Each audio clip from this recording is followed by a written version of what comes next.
तो बुलेटिन की शुरुआत करेंगे इस वक्त की बड़ी खबर के साथ। दिल्ली के राजेंद्र नगर में आईएएस एस्पिरेंट की मौत की जांच अब सीबीआई करेगी। दिल्ली हाईकोर्ट ने आज जांच सीबीआई को सौंपने का आदेश दे दिया है। अभी तक मामले की जांच दिल्ली पुलिस कर रही थी। डिटेल्स लेते हैं असीम मनचंदा से। तो असीम, बताएं, एक बड़ा फैसला दिल्ली हाईकोर्ट की तरफ से लिया गया है। इस पूरे मामले में क्या कुछ आदेश दिया गया है?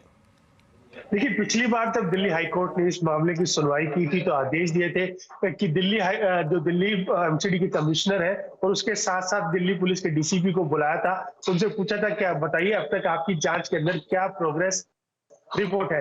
आज जब इस मामले की सुनवाई हुई तो दिल्ली एमसीडी के कमिश्नर और दिल्ली पुलिस के डीसीपी दोनों कोर्ट के अंदर मौजूद थे। सबसे पहले तो एमसीडी ने बताया कि हमने एक्शन लिया है, अब तक 6 अधिकारियों को हमने सस्पेंड कर दिया और एक अधिकारी को हमने टर्मिनेट कर दिया। दिल्ली पुलिस से पूछा कि आपने इस पर क्या कार्रवाई की, तो दिल्ली पुलिस का जवाब कोई भी संतोषजनक हाईकोर्ट को नहीं लगा। दिल्ली पुलिस ने कहा, दिल्ली पुलिस से पूछा गया कि आप बताइए अब तक आपने कितने एमसीडी के अधिकारियों से व्यक्तिगत जाकर के पूछताछ की है, तो दिल्ली पुलिस का जवाब खुद ना में था। और दिल्ली पुलिस से यह भी पूछा गया कि क्या आपने कोई फाइल जब्त किया, तो वहां भी दिल्ली पुलिस संतोषजनक जवाब नहीं दे पाई। तो ऐसे में दिल्ली हाईकोर्ट ने सीधे सीधे ये जांच सीबीआई को सौंपने का फैसला किया।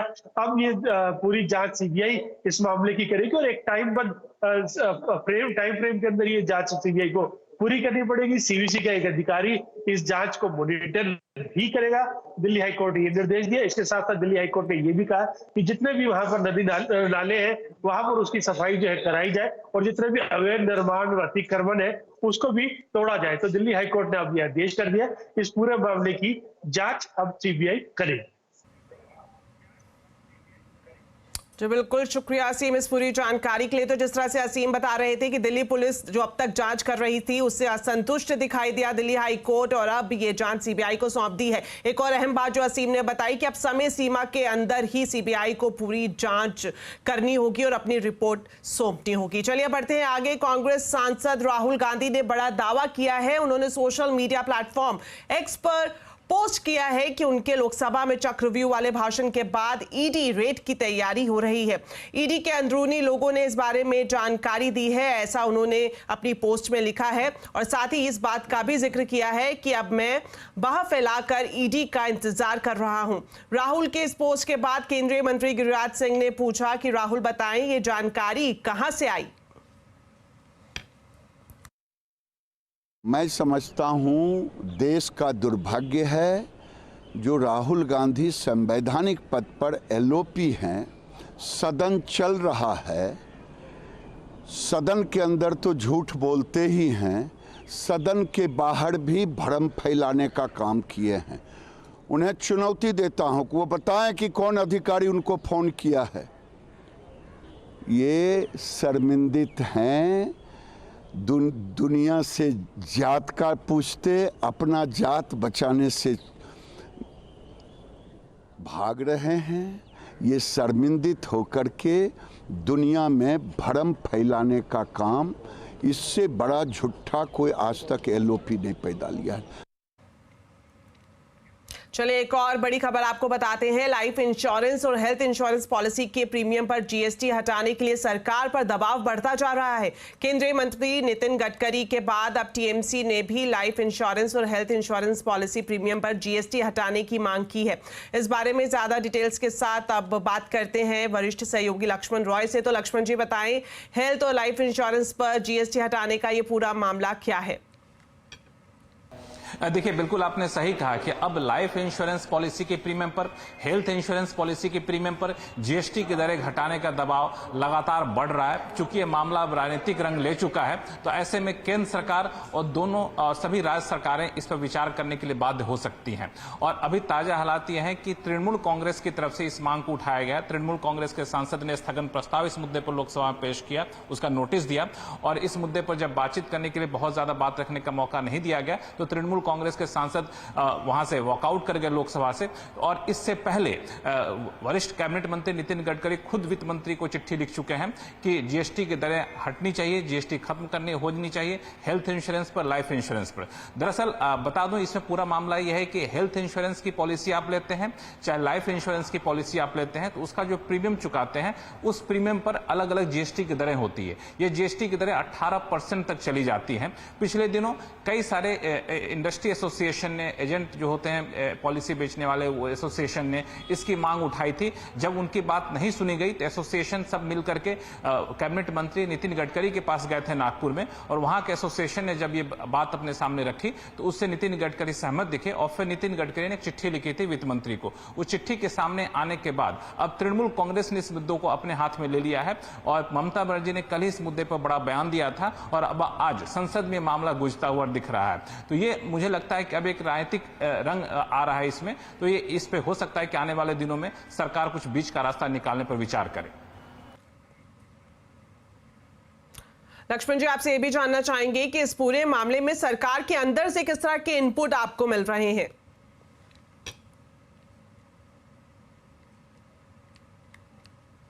बिल्कुल, जब ये मामला राजनीतिक तूल पकड़ता दिखा तो मैंने वित्त मंत्रालय के अपने सूत्रों से बातचीत की, तो वहां पे 3 बातें निकल कर सामने आई, जो तीनों बातें मुझे लगता है कि ये अब तक के डेवलपमेंट के आधार पर है। पहली बात तो ये कि उनका मानना है कि ये विरोध महज एक राजनीतिक विरोध है। सामने आकर के राजनीतिक तौर पे, राजनीतिक प्लेटफॉर्म पे जीएसटी की दरें घटाने या हटाने की मांग तो करते हैं, लेकिन जब भी कोई मामला जीएसटी की दर हटाने या घटाने का आता है जीएसटी काउंसिल की बैठक में, तो सबसे पहला विरोध राज्य सरकारें ही करते हैं, क्योंकि उनको इससे काफी ज्यादा राजस्व का नुकसान होता है। तो जीएसटी काउंसिल की बैठक में जब तक राज्य सरकार इस पर सहमत नहीं होंगे, तब तक इस पर कोई फैसला लिया जाना संभव नहीं होगा। दूसरी महत्वपूर्ण बात यह है कि अब खुद जीएसटी का रेशनलाइजेशन कमेटी बैठी हुई है, जो जीएसटी के दरों में बदलाव करने पर विचार कर रही है। 3 दरें होनी चाहिए, इस पर विचार कर रही है। तो वहां पे जाहिर तौर पे अलग अलग सर्विस पे, अलग अलग गुड्स पे जीएसटी की दरों में बदलाव होगा, कहीं बढ़ेगा कहीं घटेगा, तो वहां पे ये मुद्दा विचार के लिए आएगा। तब इस पर जीएसटी कमेटी जो है वो विचार करेगी, फिर अपनी सिफारिश देगी, फिर जीएसटी काउंसिल इस पर अपना फैसला लेगा। तो ये कुल मिला के अभी है, तत्काल कोई फैसला लिया जाएगा मुझे उसकी संभावना कम दिख रही है, जब तक कि रैशनलाइजेशन कमेटी अपनी सिफारिश नहीं कर देती है। शुक्रिया लक्ष्मण जी इस पूरी जानकारी के लिए। चलिए अब आपको खबर दिखाते हैं जिसका सीधा सरोकार घर खरीदारों से है। नई हाउसिंग स्कीम का दायरा बढ़ सकता है। क्रेडिट लिंक सब्सिडी 45 लाख से बढ़ाकर 50 लाख रुपए की जा सकती है। शहरी विकास मंत्रालय ने ड्राफ्ट नोट और गाइडलाइंस कैबिनेट को भेज दी हैं। इस पर एक्सक्लूसिव डिटेल्स के साथ अब जुड़ गए हैं मेरे सहयोगी आलोक प्रियदर्शी। तो आलोक, बताएं इस स्कीम का दायरा बढ़ने से मिडिल क्लास को कितना फायदा होगा? बिल्कुल, देखिए, शहरों में रहने वाले मिडिल क्लास के लिए जल्द ही बड़ी राहत की खबर मिल सकती है। सीएनबीसी आवाज को सूत्रों से जानकारी मिली कि सरकार प्रधानमंत्री आवास योजना के तहत जो शहरी स्कीम है उसमें जो मैक्सिमम कैप है 45 लाख, उसको बढ़ाकर 50 लाख कर सकती है। साथ ही जो क्रेडिट लिंक सब्सिडी स्कीम है उसके तहत जो ब्याज दर की छूट है वो 3% से लेकर 6.5% तक रह सकती है। इसके अलावा सरकार इसमें मिडिल क्लास की परिभाषा को नए सिरे से देख रही है, ताकि इसको और ज़्यादा लिबरलाइज और ज़्यादा फ्लैक्सिबल बनाया जा सके, ताकि इसमें ज़्यादा से ज़्यादा बेनिफिशियरी को फ़ायदा मिल सके। इसके अलावा जो बड़ी बात यह है कि इसके लिए सरकार ने एक सिंगल विंडो सिस्टम भी बनाने का सोच रही है इस स्कीम में, ताकि जो अलग अलग अभी अप्लाई करना पड़ता है बैंकों में और सरकारी पोर्टल पे, उसको न करना पड़े। बेनिफिशरीज को एक जगह सारे अप्रूवल एक साथ मिल जाएं। दरअसल इसके लिए जो शहरी विकास मंत्रालय है उसने ड्राफ्ट नोट और गाइडलाइंस दोनों तैयार कर लिया है और इसको कैबिनेट के अप्रूवल के लिए भेज दिया जा रहा है। माना जा रहा है कि इसको 2 से 3 महीनों के भीतर अप्रूवल मिल सकता है। जैसा आपको मालूम है कि बजट में सरकार ने प्रधानमंत्री आवास योजना के लिए और खासतौर से शहरी के लिए, जो गरीब और पुअर मिडिल क्लास रहते हैं उनके लिए 2,20,000 करोड़ रुपए का अलग से एलोकेशन किया है। तो कुल मिलाकर ये स्कीम जल्द ही लॉन्च हो सकती है। बहुत ज़्यादा 2 से 3 महीने का इसमें समय लगेगा। शुक्रिया आलोक इस पूरी जानकारी के लिए। चलिए बात करते हैं जोमेटो की। जोमेटो में आज जोरदार तेजी रही। ब्रोकरेज हाउस इस शेयर को लेकर काफी बुलिश है। कुछ ब्रोकरेज तो इस पर 300 रुपए से ऊपर के टारगेट रख रहे हैं। पूरी डिटेल समझते हैं कंचन नौटियाल से। तो कंचन, जोमेटो में आज जबरदस्त तेजी रही, ब्रोकरेज हाउस अभी काफी बुलिश है, क्या है पूरी रिपोर्ट? तो आज मार्केट आवर्स में तो हमें जोमेटो के अंदर एक ताबड़तोड़ तेजी देखने को मिली थी, लेकिन ब्रोकरेज का क्या स्टांस है इस टाइम पे बात कर लेते हैं। सबसे पहले सीएलएसए की अगर बात करी जाए फिस्कल ईयर 25 से लेकर 27 में, तो मुनाफे का जो अनुमान है वो है 6 से 36% का। साथ ही साथ हाइपरप्यो गोइंग आउट में अच्छी ग्रोथ भी संभव है। इसके अलावा अगर देखें ब्लिंकिट जो इसका कॉम्पिटिटर है मेनली जेप्टो, तो उससे काफी आगे निकल चुका है। इसके अलावा जो ग्रॉस ऑर्डर वैल्यू है और जो मुनाफा है, दोनों में बढ़त बढ़त हमें दिखाई दी है। फिस्कल ईयर 25 में जो डार्क स्टोर है डबल हुए तो फिस्कल ईयर 26 तक ये वापस से डबल होने के अनुमान जताए जा रहे हैं, यानी कि फिस्कल ईयर 26 तक ये 4 गुना। कस्टमर के मंथली ट्रांजैक्शन में लगातार बढ़त नजर आई है। साथ ही साथ फिस्कल ईयर 25 क्वार्टर 1 में टॉप स्टोर में 25,000 स्टॉक कीपिंग यूनिट है। साथ में जो जीओवी है पर डार्क स्टोर का, उसमें भी हमें लगातार बढ़त नजर आ रही है। इसके अलावा अगर जो ऑर्डर के चलते फूड डिलीवरी में 27% का जो मजबूत जीओवी ग्रोथ भी हमें देखने को मिल सकता है। और 10 क्वार्टर्स में जो एमटीसी है उसमें सबसे ज्यादा उछाल देखा गया है। तो ये जो व्यू था वो था सीएलएसए का। अब बात करते हैं जेफरीज की। जेफरीज ने भी अपने टारगेट को अपग्रेड कर दिया है। अगर बात करी जाए इस टाइम पे टारगेट की, तो वो है 275 बाइंग की रेटिंग दे दी है। Food delivery gross order value में क्योंकि उन्हें भी अच्छी ग्रोथ नजर आई है। साथ ही साथ जो ब्लिंकिट है उसका जो परफॉर्मेंस है वो काफी शानदार देखा गया है। आगे के लिए जो उनका गाइडेंस है उसमें भी एक अच्छी पॉजिटिव ग्रोथ दिखाई दे सकती है। फूड डिलीवरी का जो बिजनेस है उसके मार्जिन जो है वो बढ़ते हुए नजर आ रहे हैं। अब ब्लिंकिट की दिसंबर 26 तक अगर 2000 डार्क स्टोर होने की भी योजनाएं बताई जा रही है। तो ये थी जेफरीज की। इन दोनों ही ब्रोकरेजेस के अलावा जो बाकी ब्रोकरेज भी है उनका जो स्टांस है वो भी पॉजिटिव बना हुआ है। CLSA 350, city 280, Goldman Sachs 280, Morgan Stanley 278 और जेफरीज 275 ये रेटिंग दी गई है जोमैटो को। शुक्रिया कंचन इस पूरे एनालिसिस के लिए। चलिए बढ़ते हैं आगे और बात करते हैं बाजार की। खराब ग्लोबल संकेतों ने बाजार का मूड बिगाड़ दिया। सेंसेक्स निफ्टी 1% से ज्यादा फिसलकर बंद हुए। मिड कैप स्मॉल कैप शेयरों में बिकवाली रही। सेंसेक्स 886 पॉइंट गिरकर 80,992 पर और निफ्टी 293 पॉइंट गिरकर 24,718 पर बंद हुआ। मिड कैप स्मॉल कैप शेयरों में बिकवाली रही। रियलिटी, मेटल, आईटी, ऑटो शेयरों पर दबाव दिखा, तो वहीं पीएससी, तेल गैस शेयरों में भी बिकवाली रही। Two wheeler segment out perform कर सकते हैं, ये कहना है ट्रस्ट म्यूचुअल फंड के सीईओ मिहिर वोरा का। सीएनबीसी आवाज से खास बातचीत में मिहिर वोरा एक्सपोर्ट वाली ऑटो एंसिलरी कंपनियों पर बुलिश दिखे। ऑटोमोटिव में हमारा जो व्यू है वो ऐसा लग रहा है कि जो टू व्हीलर सेगमेंट है उसमें वैल्यूएशन अभी भी रीजनेबल है। और ये जो टू व्हीलर वाला जो सेगमेंट था वहां पे डाउनटर्न और स्लो डाउन काफी लंबे समय तक चला था। ऑलमोस्ट 3 साल तक हमने देखा कि वॉल्यूम्स नहीं हो रहे थे। अब जाके रूरल इकोनॉमी जो ऑन इट्स फीट आ रही है धीरे धीरे करके, तो उसकी इंपैक्ट हमें टू व्हीलर्स में ज्यादा दिख रही है। तो मेरे ख्याल से versus cars and two wheelers अब ऐसा लग रहा है कि two wheelers might out perform little bit. Cars का मैंने देखा है कि जो मैं कहूंगा कि जो एक्साइटमेंट होती है वो न्यू मॉडल लॉन्चेस के आजू बाजू काफी होती है। तो हमने देखा कि लास्ट 2 साल में अच्छे न्यू मॉडल लॉन्चेस हुए थे, उसकी वजह से हमने अच्छी ट्रैक्शन भी देखी।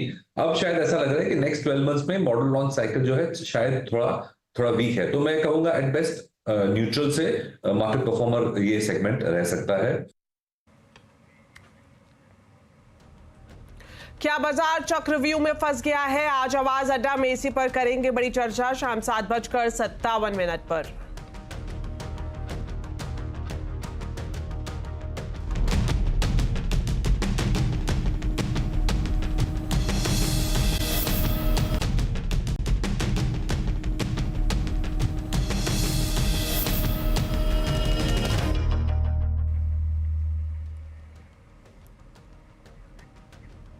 ब्रेक के बाद आपका स्वागत है। और अब पेरिस ओलंपिक से एक और खुशखबरी आ रही है। स्टार शूटर मनु भाकर ने फिर से कमाल कर दिया है। मनु अब पेरिस ओलंपिक में हैट्रिक लगाने को तैयार है। मनु ने भारत के लिए एक और मेडल पक्का कर दिया है।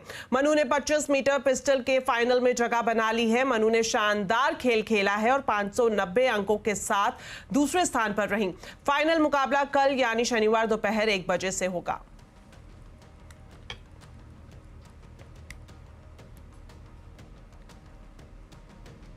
तो ओलंपिक में भारत को आगे कितने मेडल्स की उम्मीद है और किसके प्रदर्शन से निराशा हाथ लगी है, जानने के लिए देखिए आज 5:57 पर उम्मीदों का ओलंपिक।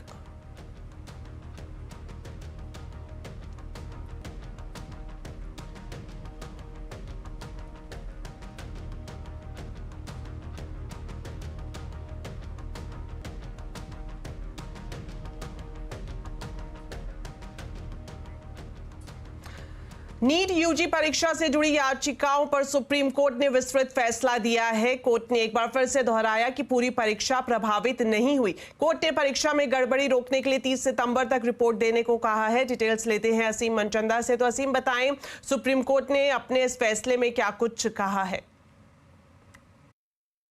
नीट यूजी मामले में सुप्रीम कोर्ट ने 23 जुलाई को अपना फैसला सुनाया था। सुप्रीम कोर्ट ने नीट की परीक्षा को रद्द करने से इनकार कर दिया था और कहा था कि हम इसके बारे में डिटेल जजमेंट बाद में देंगे। आज सुप्रीम कोर्ट ने अपना फैसला डिटेल सुनाया है। सुप्रीम कोर्ट ने दोबारा दोहराया कि नीट परीक्षा को दोबारा कराए जाने की जरूरत नहीं है। सुप्रीम कोर्ट ने कहा कि नीट परीक्षा की जो पवित्रता है वो पूरी तरह से भंग नहीं हुई थी। ये पेपर लीक सिर्फ पटना और हजारीबाग तक सीमित था। जब ये परीक्षा हो रही, जब ये सुनवाई हो रही थी तो केंद्र सरकार ने सुप्रीम कोर्ट को बताया था कि उसने इसके लिए एक कमेटी का गठन किया।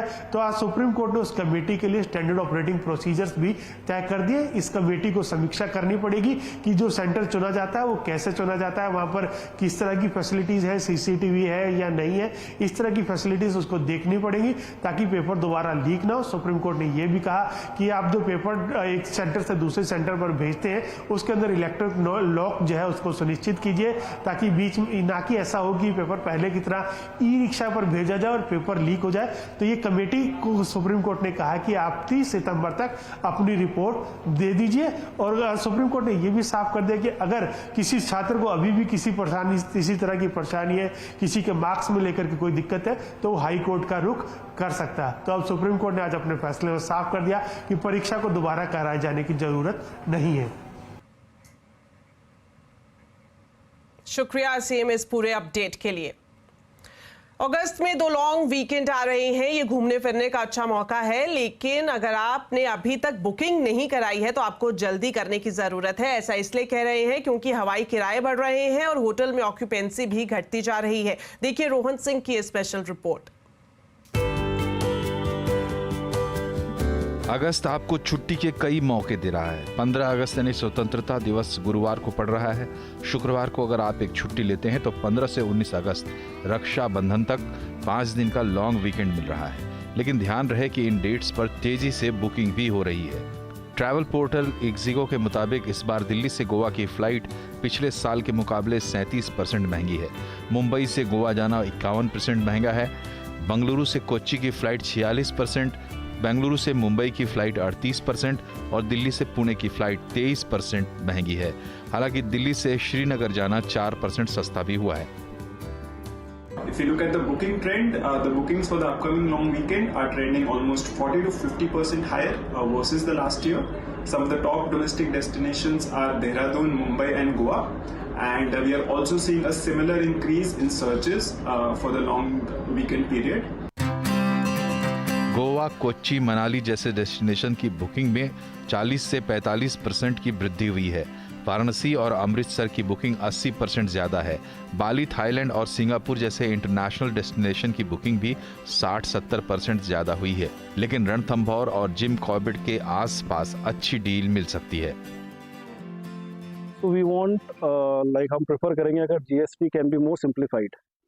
Because as of now, once we move into the 18% territory, we cannot come back to 12%. Even if we, say in the off-season, if we, bring down our tariff, but we cannot bring down our GST rate. अगर फिर भी आप किसी कारण से long weekend miss करते हैं तो इसके बाद 24, 25 और 26 अगस्त को 3 दिन की लगातार छुट्टी आपको मिल रही है। रोहन सिंह, दिल्ली।